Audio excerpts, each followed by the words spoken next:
On this episode, we bring the ruckus on floor 15.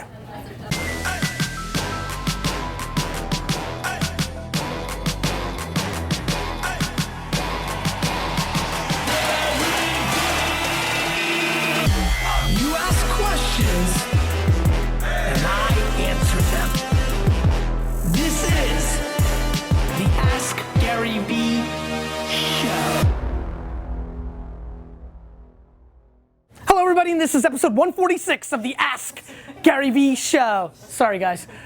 On floor 15, I feel like we woke up the floor a little bit. Feels nice.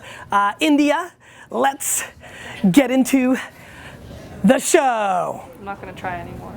Is that true? No. You've given up? No. Okay, got it. Aaron asks, you mentioned how great you are at closing in sales. What's your structure for your pitches? For my pitches. So my structure for my pitches is complete and utter no structure. I don't really structure my pitches a whole lot. My team may, in certain scenarios, have a deck, but there's, I'm sure, an inside joke in this company that when we go into that meeting, I'm gonna completely side rail and drive over that deck, which I do consistently. For me, I'm much more interested in reading the room and deploying what that client wants at that exact moment versus what we thought they wanted.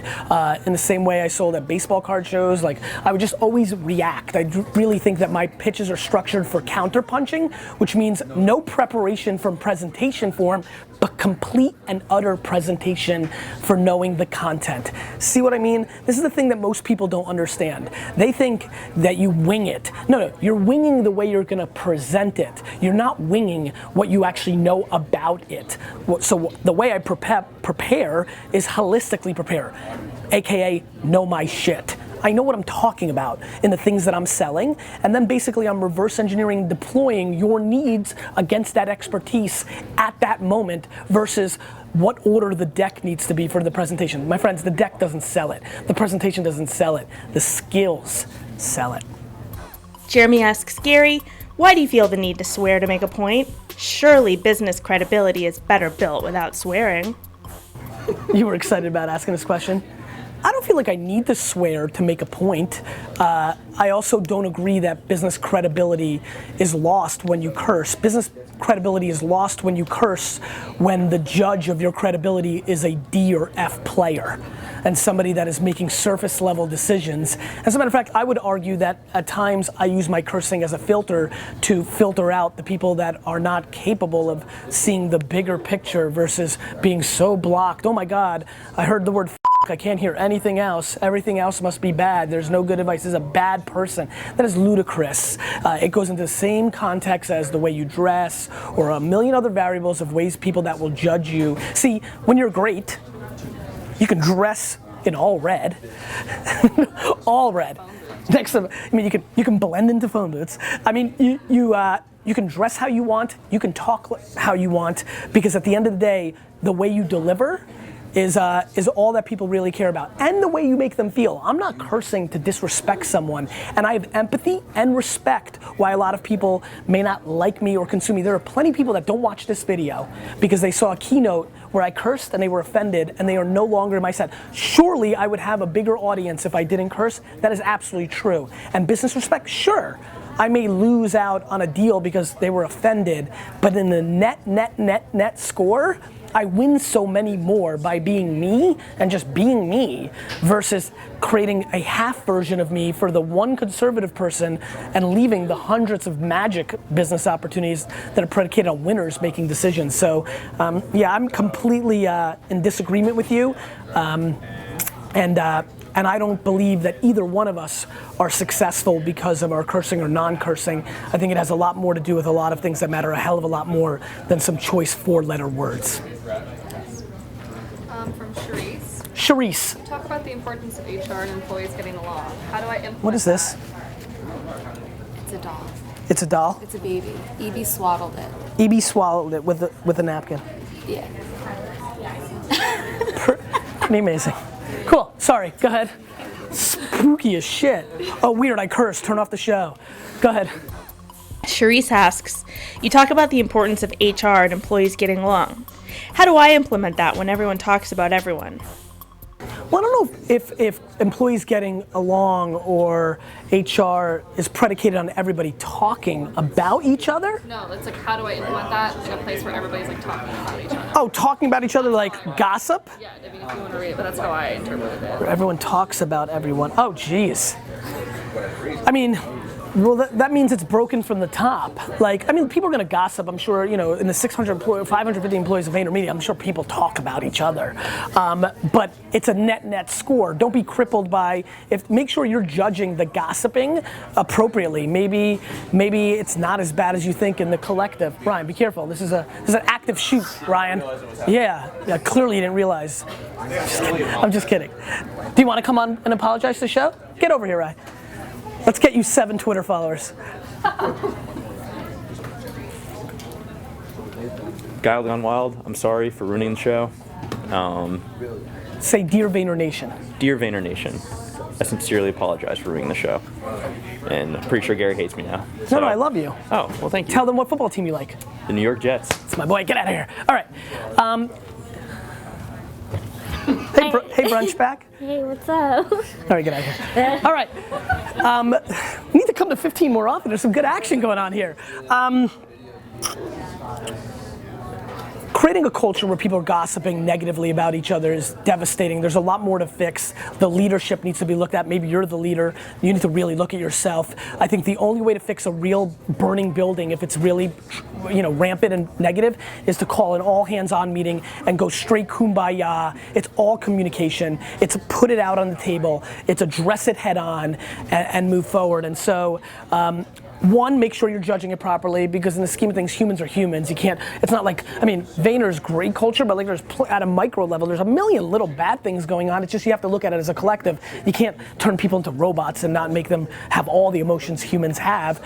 But way more importantly to me is, if it is rampant, the only way to fix a complete storm of this is to bring everybody together. Be the leader needs to put on, starting with them. I've clearly screwed up. Let's talk about this. Probably make some firing decisions, because there's probably some cancer cells in there. It's a real aggressive, you need to address it. Truth is, so many of you do not want to address it, or don't know how, or don't have the stomach to. That's the bigger issue. And I went for the dramatic kind of moment there. You know what? Kick in a little bit of soft music here for that part. This is the important thing. Are you willing to address it? Do you have the appetite to deal with that kind of confrontation at the global scale? That's the friction point. The leaders don't want to step up and actually be leaders. Whew. Right? From David. David, what's a video? Hey Gary, it's David Shaheen, husband and manager of recording artist Amanda Vernon. Hey, Gary. She's about to sing the national anthem here at Lambeau Field amazing. For Monday Night Football. Holy crap, She's that's about to go amazing. on in a little bit here. This is awesome.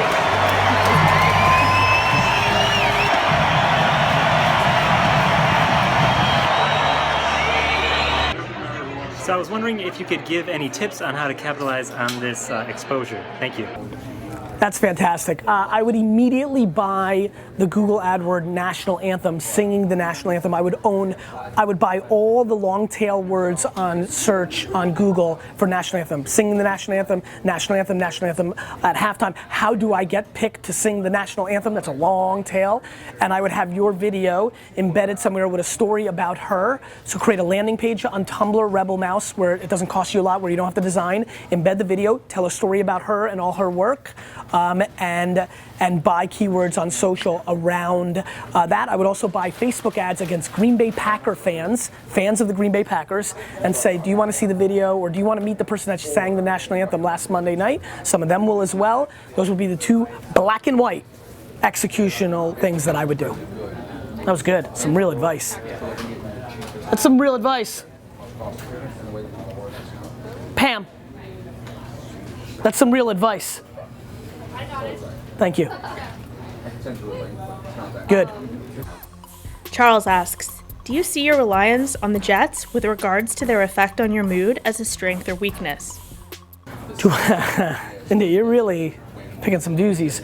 Do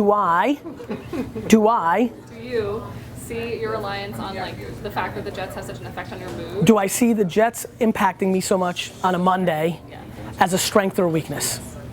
A strength means that I'm emotionally in tune with myself, which I deploy in other places. See, this is the whole, I'm gonna actually turn this question into a really good question. The disproportionate amount of you who are not winning as much, and I'm not trying to zing, I love you guys, but I believe that a lot of the people that are watching this right now that are not winning, back to the cursing question, are looking at things too much at a micro level. You look at and people assume, and a lot of people believe, oh, that's a weakness, you're wasting a half a day or not as efficient as you can on a Monday. I view it at a much higher level of, if I'm capable of caring about something so much and allowing it to affect my mood, that means that my emotional intelligence is at such a high level that those are some of the strengths that allow me to do all the things that I do and have the intuition around how people feel about things, hence the HR question, hence the culture, hence the business success, hence where consumers are going with their feelings. My feeling skills are, I'm proud that I cry. I went to Hamilton, there was a part in the play that I was almost crying. I cry all the time. Like when the Lion King's dad died, Lion King, I was on a date in high school and I cried. Do you know how wimpus that is? Like that's like the Pam, you like that? I do too. Yeah, beaches and steel magnolias, I cried like a f***ing waterfall. Like, so those are feelings, those are my strengths. I see it as a strength. That's the show. Thanks for watching the show. Looking for some statements. Appreciate you guys. I'm enjoying this. 15 brought some really good stuff.